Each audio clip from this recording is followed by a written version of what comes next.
Kamusta mga kaibigan? Sa video nato ay pag-uusapan natin ng mabilisan kung sino ba itong si Hisoka, ang isa sa kinaiinteresa ng karamihan sa Hunter x Hunter dahil sa personalidad ng karakter nato. Si Hisoka ay isang individual sa Hunter x Hunter na kung saan ay hindi mo ari kung siya ba talaga ay isang kakampi o kontrabida, dahil may mga pagkakataon na tinutulungan niya ang mga bida natin sa kwento, may mga pagkakataon din naman gusto niya itong tapusin balang araw. Hinahayaan ni Hisoka na mabuhay ng mas matagal ang mga fighter kung alam niyang mas may iuunlad pa ito sa hinaharap, dahil ang layunin nitong si Hisoka ay makipaglaban sa mga malalakas na fighter.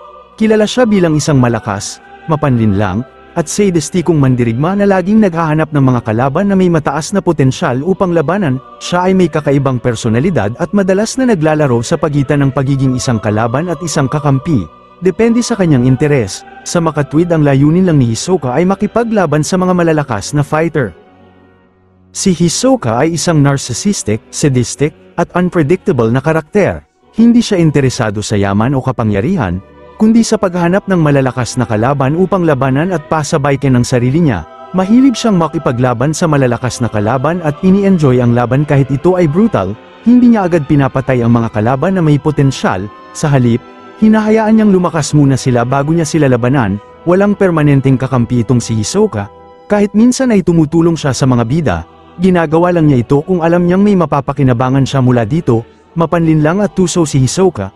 Madalas siyang gumamit ng psychological manipulation at tricks upang manalo sa laban. Si Hisoka ay may pambihirang bilis, lakas, at reflexes. Kahit hindi gumagamit ng nen, isa na siyang mapanganib na mandirigma. Eksperto siya sa hand-to-hand combat battle at may mataas na kakayahan sa paggamit ng baraha bilang kanyang sandata. Nen abilities. Si Hisoka ay napapabilang sa pagiging isang transmuter. Isa sa mga nen abilities niya ang bungee gum, isang natatanging nen ability na pinagsasama ang mga katangian ng goma at pandikit.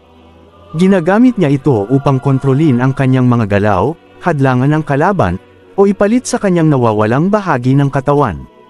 Ang halimbawa nga ng bungee gum ni Hisoka ay noong nakipaglaban siya kay Castro sa Heaven's Arena, na kung saan ay nalinlang niya ang maraming manunood na bumalik sa normal ang naputol niyang kamay. Kaya nagawa ni Hisoka ang ikabit ang kanyang naputol na kamay sa kanyang braso ay dahil sa paggamit niya ng bungee gum, at marami pang beses na ginamit ni Hisoka ang nen ability niya nato na nakikita naman nating talagang sobrang ganda ng kinalalabasan. Texture Surprise. Isa din sa nen abilities ni Hisoka ang Texture Surprise, kakayahang baguhin ang texture at itsura ng isang bagay gamit ang ilusyon. Ginagamit niya ito upang manlinlang ng kalaban, gaya ng pagpapanggap na buo pa ang kanyang balat matapos itong mapinsala. So ayun lang muna sa araw nato. Kung nagustuhan mo ang video ay baka pwede namang pa-subscribe, at kung may gusto ka namang ipagawa na video ay mag-comment ka lang dyan sa ibaba.